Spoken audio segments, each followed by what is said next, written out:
सर्वश्रेष्ठ बसंत ऋतु होती है, पूरे पृथ्वी को हरा भरा कर देती है।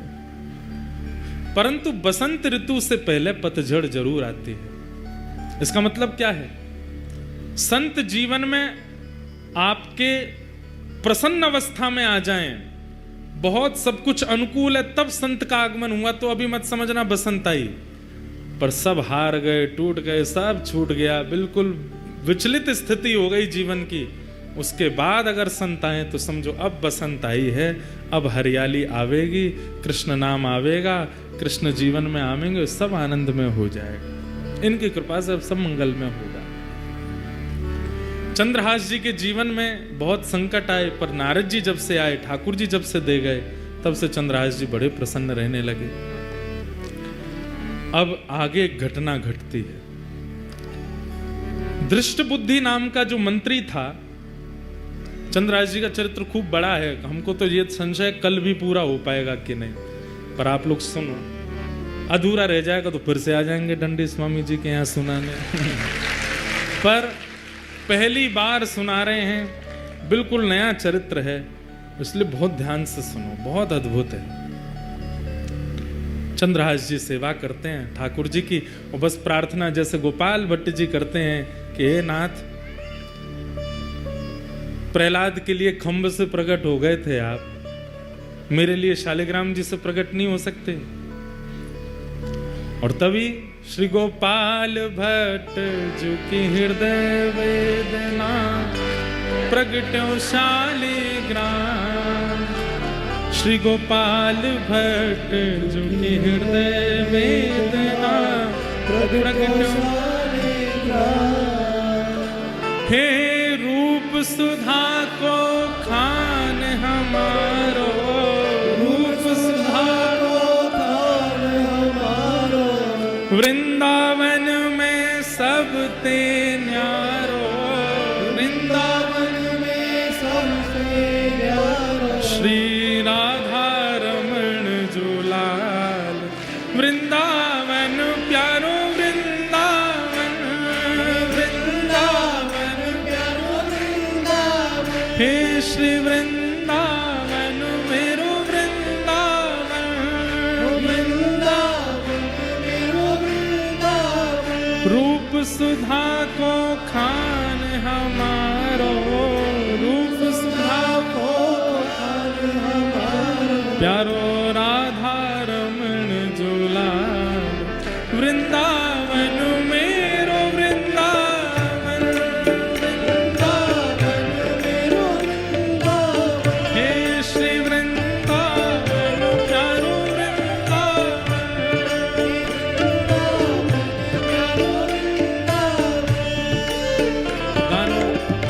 गानो तो इतना ही है, तो शालिग्राम जी की सेवा बतानी है, पर गा लो। हे आतुर हित हरिवंश पुकारो, राधा राधा नाम, आतुर हित हरिवंश पुकारो, राधा राधा नाम, हो जय राधे राधे, राधे राधे, श्री राधे राधे, राधे राधे। आप लोग, आपने माइक में जो पहली बात कही उसको सार्थक ही कर दे रहे हो। आपने कहीं बैठे बैठे गाओ, पर इतनों गईयों की व्यास जी पे भारी पड़ जाओ, तो भारी पड़ ही रहे हो। हमें हमारी आवाजें ही नहीं आती, पर कोई बात नहीं, आप लोग खूब मंत्र मुग्ध होके गाओ। हे जय राधे राधे, श्री राधे राधे, वृषभानु दुलारी, श्री कृष्ण प्यारी, बरसाने वाली, हरिवंश प्यारी, हरिदास दुलारी,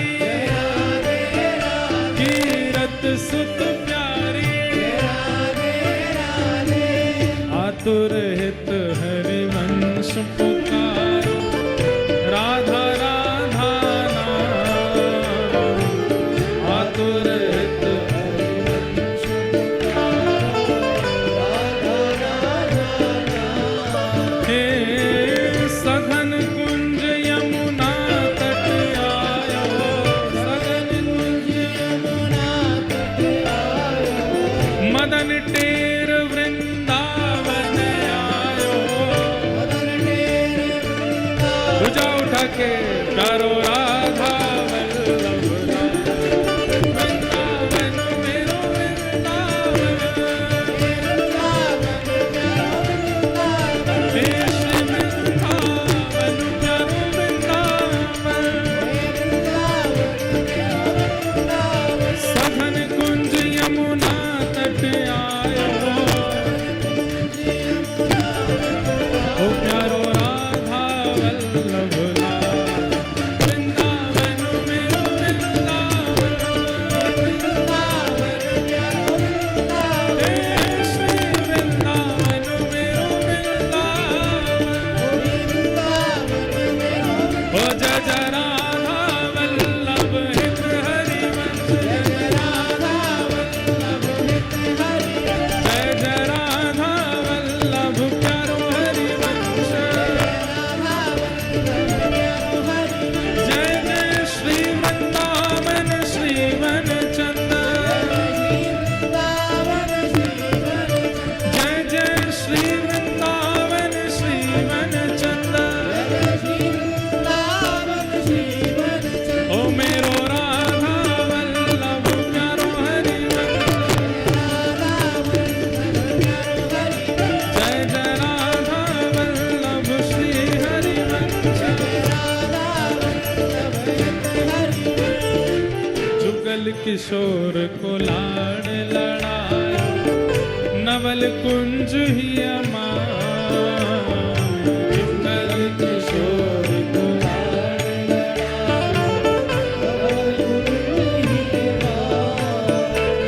श्री हरिराम व्यास जी जब गए तो देखा कि झूला में शालिग्राम जी विराज रहे हैं। हरिराम व्यास जी ने जाके पद गा दिया, झूले रे झूले मेरे गंडकी नंदन।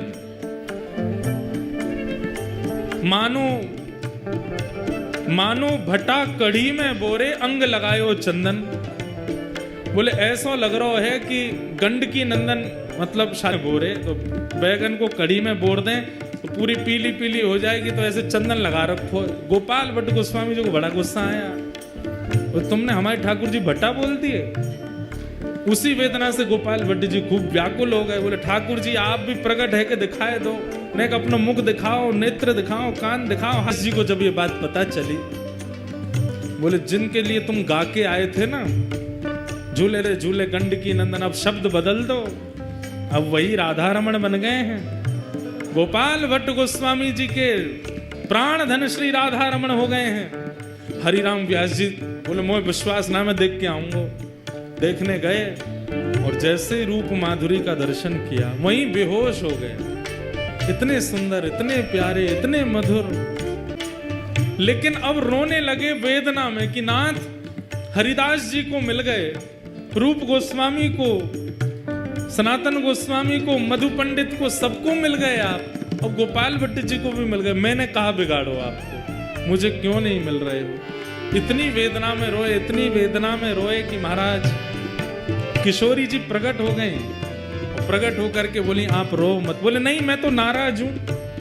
क्यों? सबने यश गायो, सबको मिल गए, मैंने यश कम गायो। वृंदावन का सबसे ज्यादा यश हरिराम व्यास जी ने गाया। वृंदावन का सब, वृंदावन सांचो धन भैया, सबसे ज्यादा यश वृंदावन। वृंदावन की शोभा देखत, वृंदावन की शोभा निरखत, वृंदावन की शोभा, वृंदावन की शोभा देखत, वृंदावन की शोभा मेरे नैन से रात। वृंदावन प्यारो वृंदावन, वृंदावन प्यारो वृंदावन, हे श्री वृंदावन मेरो वृंदावन। आज वृंदावन की शोभा निरखत, वृंदावन की शोभा आज मेरे नैन से रात। वृंदावन मेरो वृंदावन, हे श्री वृंदावन मेरो वृंदावन। तो वृंदावन का सबसे ज्यादा यश गाया है हरिराम व्यास जी ने। आज किशोरी जी से बोले मैंने इतना यश गाया, मुझको ही प्राप्त नहीं भय आप। तो श्री जी बोली मिल जाएंगे। बोले नहीं, अब तो मुझको इन सबन से अधिक चाहिए। इन सबन को लाला मिले हैं, मुझको लाली भी चाहिए। दोनों योगा लावेंगे तब मानूंगा मैं, नहीं तो मैं नाराज ही रहूंगा। तब किशोरी जी बोली जाओ जुगल वन में जाओ, किशोर वन में जाओ और वहां जाकर के एक वृक्ष के नीचे खोद के देखो, मिलेंगे। जैसे ही जाकर के जितनों बताया किशोरी जी ने, जब वहां वृक्ष के नीचे जाकर के देखो तो महाराज प्रकट है गए श्री जुगल किशोर लाल। बोल जुगल किशोर लाल, युगल प्रकट भय है। जुगल किशोर को लाड़ लड़ायो, नवल कुंज ही अमान।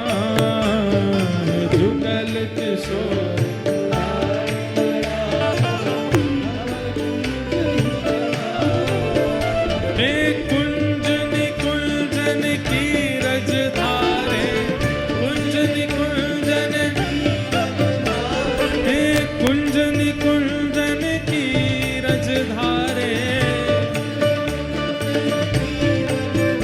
हरि व्यास युगल यशोदा, वृंदावन मेरो वृंदावन,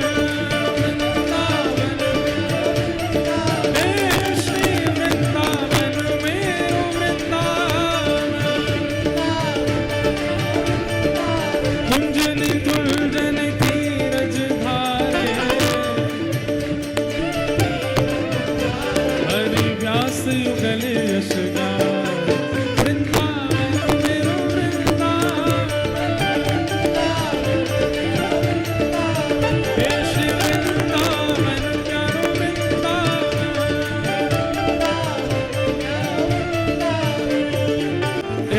विशेष है, हम चंद्रहास जी का चरित्र सुना रहे हैं जो कि द्वापर युग का चरित्र है।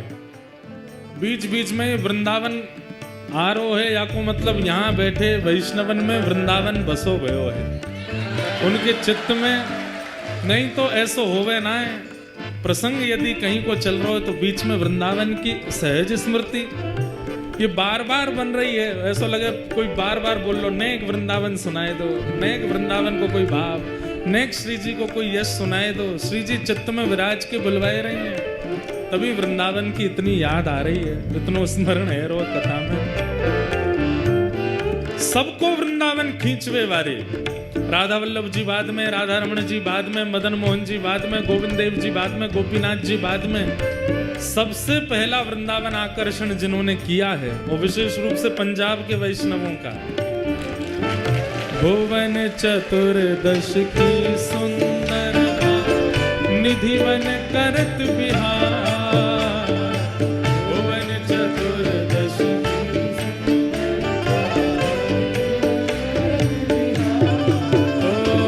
भुवन चतुर्दश की सुंदरता, निधिवन करत बिहार।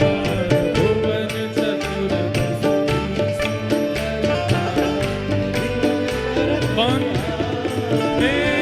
श्यामा प्यारी कुंज बिहारी, श्यामा प्यारी कुंज बिहारी, श्यामा प्यारी बांके बिहारी, और जय जय श्री हरिदास। वृंदावन मेरो वृंदावन, हे श्री वृंदावन प्यारो वृंदावन। श्यामा प्यारी कुंज बिहारी, और जय जय श्री हरिदास। वृंदावन मेरो वृंदावन, हे श्री वृंदावन मेरो वृंदावन, हे श्री वृंदावन मेरो वृंदावन।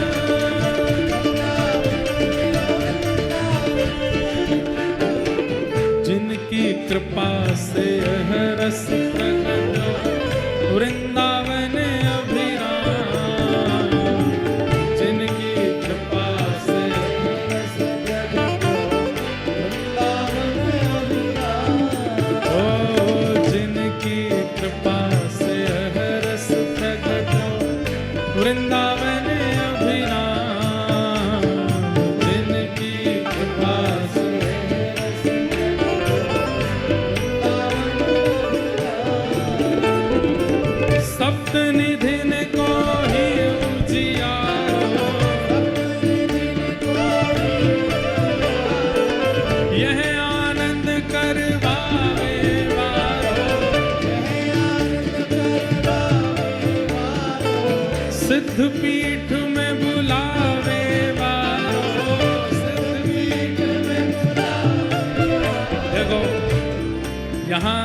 तन को नहीं नचानो है, मन को नचानो है। हृदय नृत्य करे, तन नृत्य नहीं करे। जिनकी कृपा से यहाँ लुधियाना आए हैं, 2 दिन की सेवा प्राप्त भई है, जिनकी कृपा से प्राप्त भई है। हाँ, सिद्ध पीठ में बुलावे, सिद्ध पीठ में बुलावे, हम सबको मिलवावे, हम सबको मिलवावे, हमारो गिरधर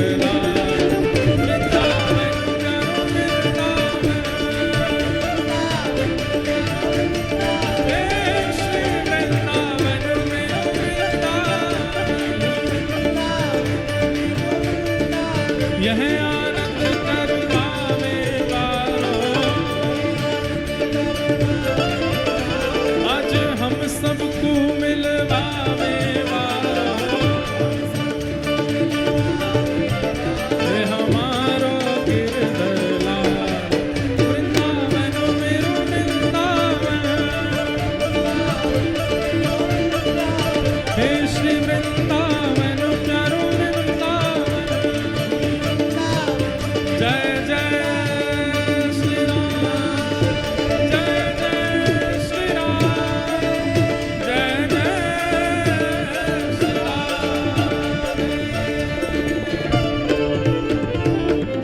रमण लाल की, श्री राधा वल्लभ लाल की, जुगल किशोर लाल की, श्री वृंदावन बिहारी लाल की, प्यारे गिरधर। ये 4 लाल जी तो आज है गए, 3 बच्चे हैं प्रारंभ के, वो कल है जाएंगे। तो हम कहाँ निवेदन कर रहे थे कि शालिग्राम जी की सेवा कौन कर रहे हैं?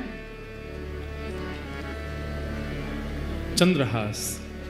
और नित्य प्रार्थना करते हैं कि जैसे आप सबके लिए प्रकट भय नाथ, मेरे लिए कब प्रकट हो गए। ठाकुर जी से निवेदन करते हैं, वंदन करते हैं, प्रार्थना करते हैं।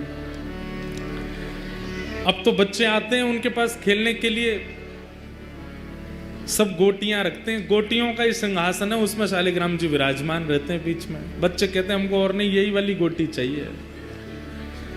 कहते हैं गोटी नहीं है, ये तो मेरे प्राण हैं, ये तो मेरे जीवन है, ये तो मेरे सर्वस्व हैं।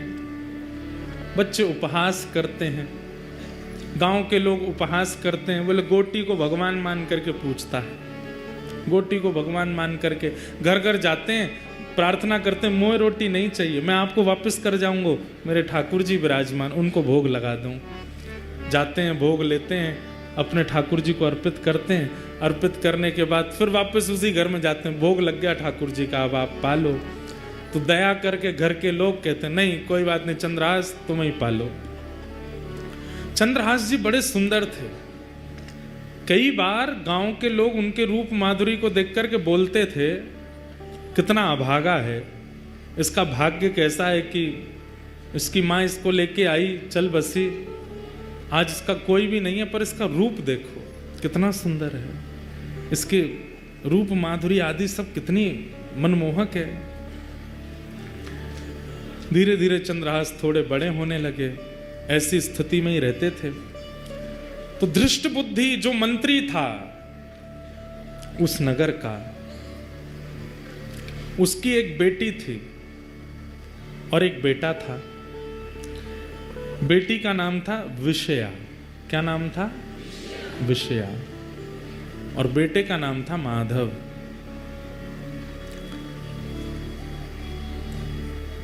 एक बार गालव ऋषि, जिनकी वजह से ग्वालियर नाम पड़ा स्थान का, उन गालव ऋषि का आगमन उस नगर में हुआ, कुंतलपुर में।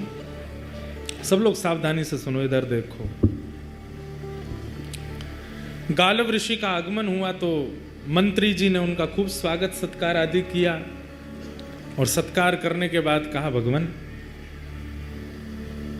पुत्र की मुझे चिंता नहीं है, पुत्र तो मेरा माधव बन जाएगा कुछ ना कुछ, पर मेरी बेटी बहुत सुंदर है, बहुत गुणवान है, इतने अच्छे अच्छे गुण किसी पुत्री को प्राप्त नहीं होते जैसे मेरी पुत्री में।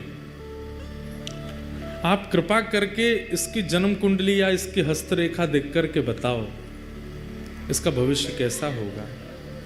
और मुझे सबसे बड़ी चिंता तो है, मैं बोल नहीं पा रहा हूं, पर इसका पति कौन होगा, किससे इसका ब्याह होगा। गालव ऋषि बोले लाओ दिखाओ। जैसे ही विषया का हाथ देखा, हाथ देख करके उसकी पूरी कुंडली आदि सब बना करके गालव ऋषि बोले दृष्ट बुद्धि, तुम्हारी पुत्री को परम सुंदर पति प्राप्त होगा, बहुत सुंदर। उसको देख करके सब न्यौछावर हो जाएंगे, इतना सुंदर स्वरूप उसका होगा, ठाकुर जी जैसा स्वरूप होगा। सुन करके पूरा नगर प्रसन्न हो गया, सब घर के लोग प्रसन्न हो गए, आनंदित हो गए, वाह सुंदर वर मिलेगा। कन्या वर्यते रूपम, शास्त्र आज्ञा करते हैं। वो बात अलग है कि धन के कारण ब्याह करना पड़ता है, संपत्ति के कारण ब्याह करना पड़ता है, परिवार के प्रेशर में ब्याह करना पड़ता है, लेकिन अगर स्त्री से पूछो तो कन्या वर्यते रूपम, उसको रूप ही चाहिए। पतिदेव जो है हमारे सुंदर हो। जो भाई लोग थोड़े सुंदर नहीं है वो उदास नहीं हो जाना, मायूस नहीं होना।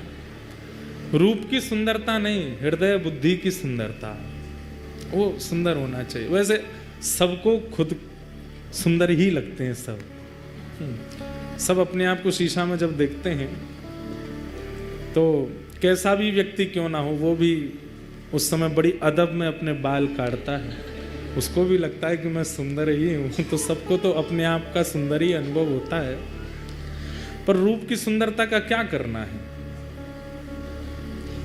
वो रूप नहीं है। जिस रूप से ठाकुर जी की अवलोकन ना होते हो, दृष्टि ना देखती हो, वो कान नहीं है जो ठाकुर जी की कथा ना सुनते हो, वो हाथ नहीं। जो सबसे बड़ी बात है कि माताओं को सोचना चाहिए पति कैसा हो, भगवत भक्त हो। पतियों को भी ये सोचना चाहिए हमारी होने वाली धर्म पत्नी भक्त हो। और कोई गुण नहीं होगा चलेगा, सबकी कटौती चल जाएगी, पर भक्ति हो। हम सिद्धपीठ जाते हैं तो वो भी सिद्धपीठ जावे, हम सत्संग करते हैं तो वो भी सत्संग करे।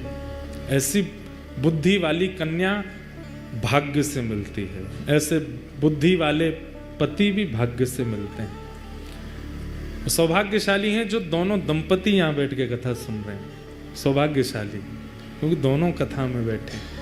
तो दृष्ट बुद्धि गालव ऋषि से कह रहे हैं मेरी पुत्री की कुंडली देख के बताओ कैसा वर मिलेगा। तो बोले बहुत सुंदर होगा, रूप बहुत सुंदर होगा उसका। अच्छा, गुण इतना सरल, इतना सहज, इतना योग्य, इतना विशेष, इतना अद्भुत कि कोई भी उसके पास बैठेगा, उससे वार्ता अगर कर लेगा तो उसमें एक वशीकरण जैसा होगा, उसी का हो जाएगा, उसके भाव में मोहित हो जाएगा, ऐसा पति होगा। कार्य आदि क्या करेगा? बोले कार्य, बोले एक दिन वो बालक कुंतलपुर का राजा बनेगा। ये सुनकर के तो दृष्ट बुद्धि नाचने लगा, वाह वाह वाह, मैं मंत्री हूं, मेरी कन्या राजा को ब्याहेगी। ब्याह के बाद राजा बनेगा, ब्याह से पहले नहीं। बोले कभी बन तो जाएगा ना राजा? बोले हाँ राजा बनेगा, राजा से ही ब्याह होगा। बोले अच्छा, और बताइए।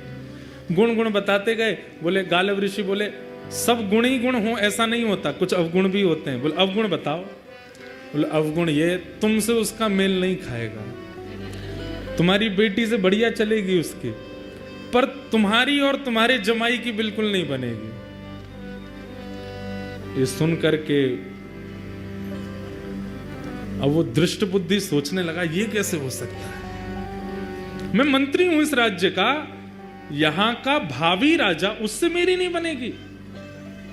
बोले हाँ तुम्हारी नहीं बनेगी, और जब तुम्हारी बेटी का ब्याह होगा तो तुम सबसे बड़ी बीच में रुकावट बनोगे।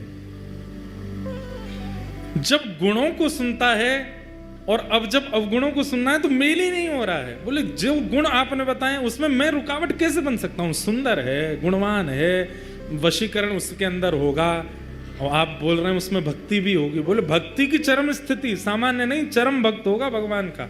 बोले ठीक है भक्ति चरम होगी, लेकिन राजा भी तो बनेगा वो कालांतर में, सब होगा, तो फिर मैं बीच में कैसे आ सकता हूं? बोले ये तो समय बताएगा, तुम बीच में कैसे आओगे, तुम्हारी उससे नहीं बनेगी, और तुम हर प्रयास करोगे उसको रोकने का, अपनी पुत्री का होने से।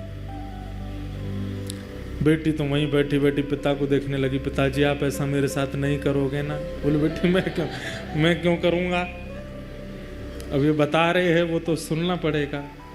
ठीक है, सब बातें बताई। सब बातें बताने के बाद गालिब ऋषि ने प्रसाद आदि पाया। बोले चिंता मत करो, बहुत अच्छा भविष्य होगा तुम्हारी बेटिया का, तुम बिल्कुल निश्चिंत रहना। ठीक है, थोड़ी चिंता में तो आ गया धृष्ट बुद्धि। जैसे ही गालिब ऋषि जाने लगे तो सब लोग जाते हैं बाहर तक छोड़ने के लिए। उसी समय बाहर नगर के बालक, जिनके परिवार इतने बड़े नहीं है, छोटे छोटे घरों के बालक, वो सब खेल रहे थे चंद्रहास जी के साथ में। गालिब ऋषि जैसे ही बाहर निकले तो उनकी तो दृष्टि ऐसी थी, वो जिसका मुख देख लें उसका भविष्य पता चल जाता था।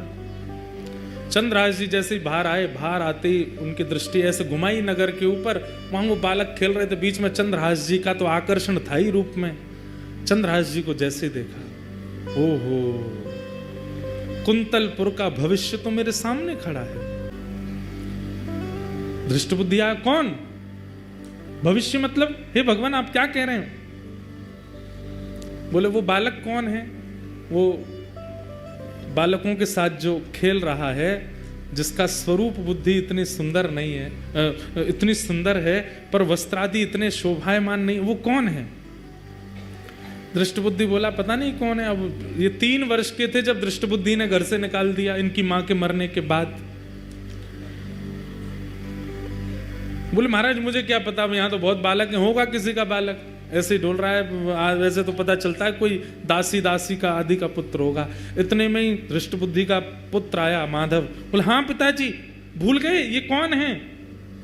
बोले कौन है? बोले एक दासी नहीं आई थी हमारे यहाँ छोटे बालक को लेकर के, जिसने कहा था जो सेवा करोगे करूंगी, उसने प्राण त्याग दिए थे ये जब छोटा था।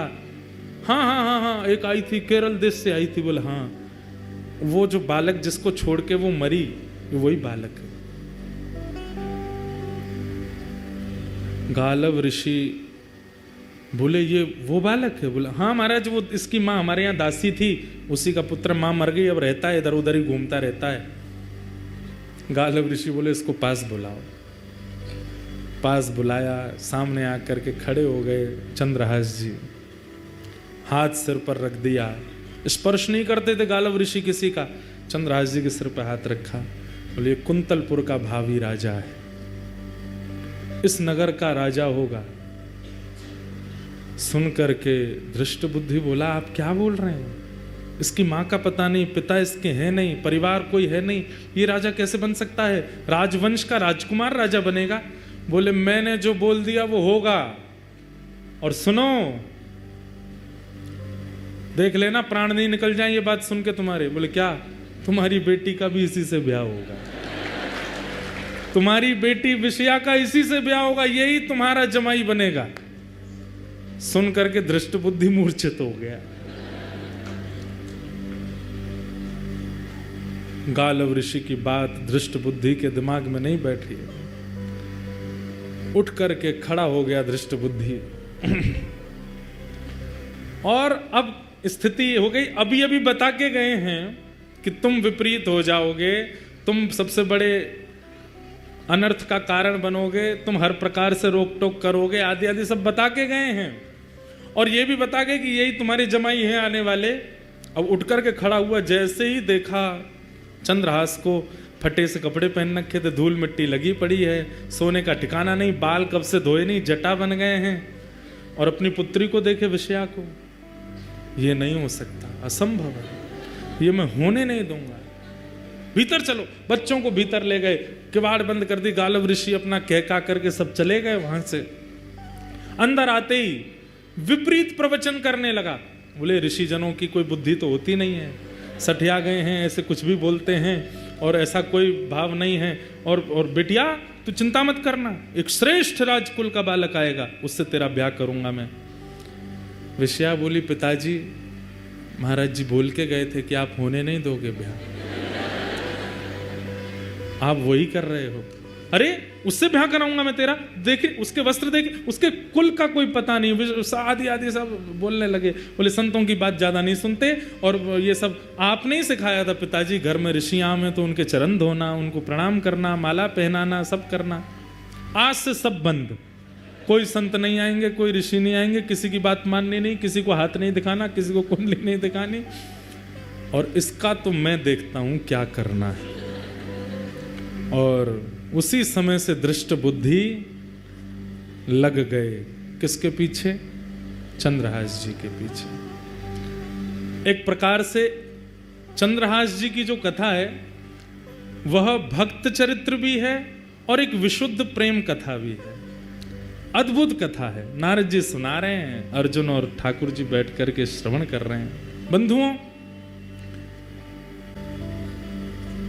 जो अपनों पुरुषार्थ माने, जो अपनों माने। सूरदास जी महाराज आज खूब मुंह पे कृपा कर रहे हैं। सूरदास जी ही कह रहे हैं, होनी टारी नाहि टरे, होनी टारी नाहि होनी टारी नाहि टरे, होनी टारी। सूरदास जी कह रहे हैं, बोले जो होना है वो होके रहेगा, वो टल नहीं सकता। चाहे कोई कितना भी प्रयास करे, चाहे कोई कितना भी यत्न कर ले, जो ठाकुर जी ने मन में विचार कर लिया है वो होके ही रहेगा। अब यहां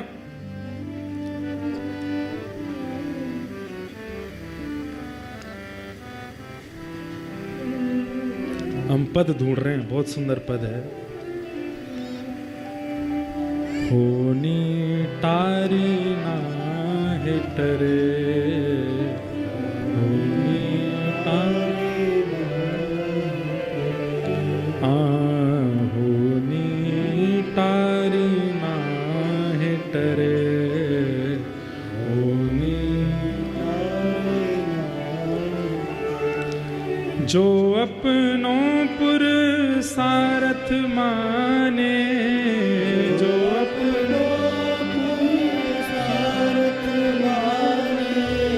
जो अपनों पुरुषार्थ माने, जो अपनों पुरुषार्थ माने, कर्म गति टारी नाहि टरे, कर्म गति टारी नाहि टरे। मुनि वशिष्ठ से पंडित ज्ञानी, मुनि वशिष्ठ से सीध के लगन धरे, सीध के लगन धरे। वशिष्ठ मुनि जिनका नाम है मुनियों में, उन्होंने सब देख करके लगन लिखी है। किनकी? सीता जी की, राम जी से विवाह की। बोले इन जैसी जोड़ी किसी की नहीं बनेगी, बहुत सुखद होगा भविष्य। और फिर क्या हुआ? सीता हरण मरण दशरथ को, सीता हरण वन में विपत्ति पड़े, हाँ वन में होनी टारी नाहि टरे,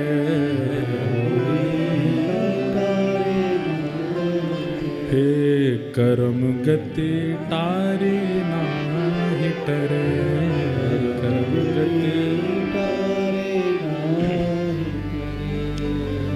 कह वह फंद कहाँ वह पारधी, कह वह फंद कहाँ वह मिरग चरे, कहाँ वह कोटि गया नित पुण्य करत नृग, कोटि गया पुण्य करत, गिरगिट जोन परे, गिरगिट जोन परे, कर्म गति टारे नाहि टरे, कर्म गति। अब कई है कि सूरदास जी का भी पद है, कबीरदास जी का भी भाव है। कहत कबीर सुनो भई साधो,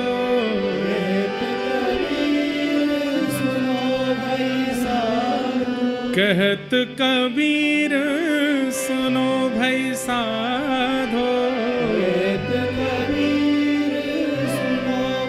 क्या होनी हो के रहे,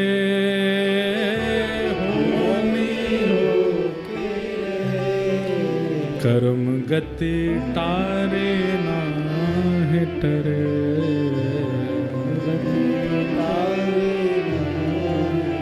जो होना है वो होके रहेगा, चाहे कितने भी प्रयास कोई कर ले।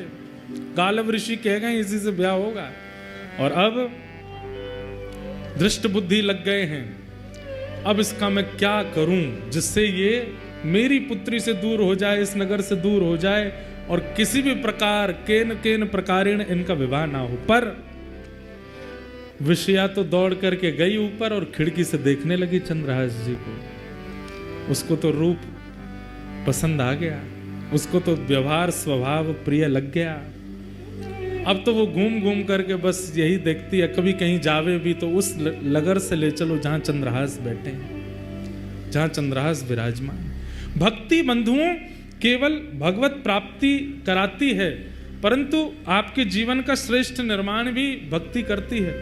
कितना सहा है। अब आप सोचिए, अगर कोई डायरेक्टर सोचे स्क्रिप्ट राइटिंग ऐसी किसी ने की नहीं लिखी होगी जैसी चंद्रहास जी की लिखी है। जीवन देखो कैसा है उनका। अब आगे उनका विषया से ब्याह होगा और वे कुंतलपुर के राजा बनेंगे, और कितने विक्षेप और कितने बीच में षड्यंत्र रचाए जाएंगे उनको मारने के, पर हर स्थिति में ठाकुर जी उनकी रक्षा करेंगे और फिर अंत में उनको भगवत दर्शन होगा। कैसे भगवान उनको प्राप्त होंगे, ये सब लीला कथा कल के सत्र में हम लोग सुनेंगे। आज चंद्रहास जी का पावन चरित्र यहीं तक हम लोग श्रवण कर रहे हैं। बंधुओं, समय कथा का 5:30 बजे से है, कल भी 5:30 बजे से ही प्रारंभ होगी और 8:30 बजे तक रहेगा। आज विलंब हुआ इसलिए विलंब तक थोड़ा चला। यहाँ पर समय की मर्यादा और सबकी कथा श्रवण की भी एक सुंदर मर्यादा है। उस मर्यादा का आप लोग पालन कीजिए। क्यों? क्योंकि ये सिद्ध भूमि है, यहाँ पर तप किया है महाराज श्री ने, इसलिए हमारे ऊपर सौभाग्य है कि हम यहाँ आकर के कथा श्रवण कर रहे हैं। आप सब लोग उसका पूर्ण ध्यान रखेंगे। और भैया दूसरी बात, कल कथा यहाँ विश्राम नहीं होगी, प्रसंग तो रोज चलेंगे, परसों भी यहाँ क्रम है, उसके अगले दिन भी क्रम है, हमारी सेवा कल तक है। बहुत जल्दी लुधियाना में फिर 7 दिवसीय कथा भी करने आ रहे हैं, उसके लिए भी आप सब लोग 2027 में कथा है लुधियाना में, तभी आवेंगे। पर तब भी प्रयास करेंगे, और प्रयास नहीं करना है, करेंगे ही कि सिद्ध पीठ में भी शाम को अगर कथा वहाँ होगी तो सुबह के सत्र में थोड़ा यहाँ प्रवचन कर देंगे ताकि महाराज श्री को कुछ श्रवण करा सकें। मधुर कथा यहाँ पर चल रही है, आप सब लोग बड़े प्रेम और भाव से आ रहे हैं। आप सबको बहुत बहुत प्रणाम। सबको जय श्री कृष्ण, जय सिया राम, जय श्रीमन नारायण, जय जय श्री राधे। पूछरी के लौटा की एक पद गा लो, उसके बाद सब लोग यहाँ से प्रस्थान कीजिएगा। हे भजो मुकुंद माधव मुरारी, भजो भजो मुकुंद माधव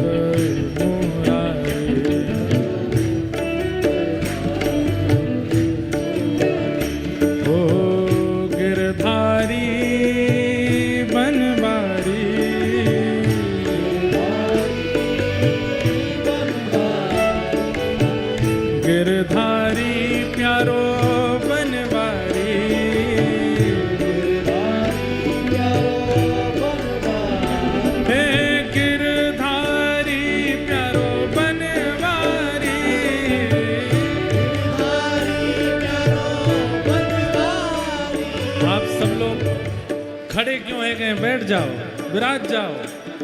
हे गिरधारी प्यारो बनवारी,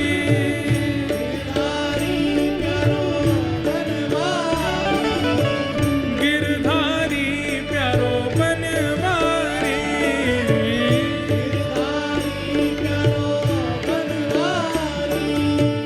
गिरधारी प्यारो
कृष्ण कृष्ण हरे हरे, हरे हरे राम राम राम हरे हरे,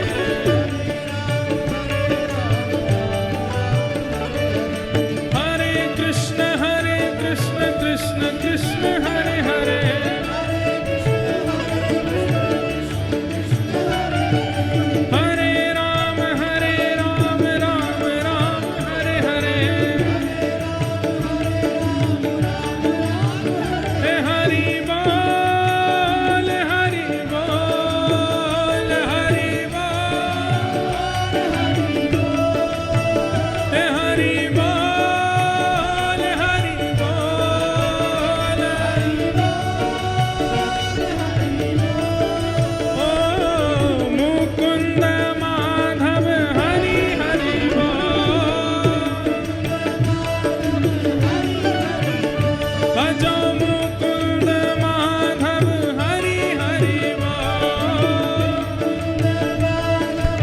भुजा उठा के बोलो हरि बोल हरि बोल हरि बोल, ओ मुकुंद माधव हरि हरि बोल, हे मुकुंद माधव हरि हरि बोल। जय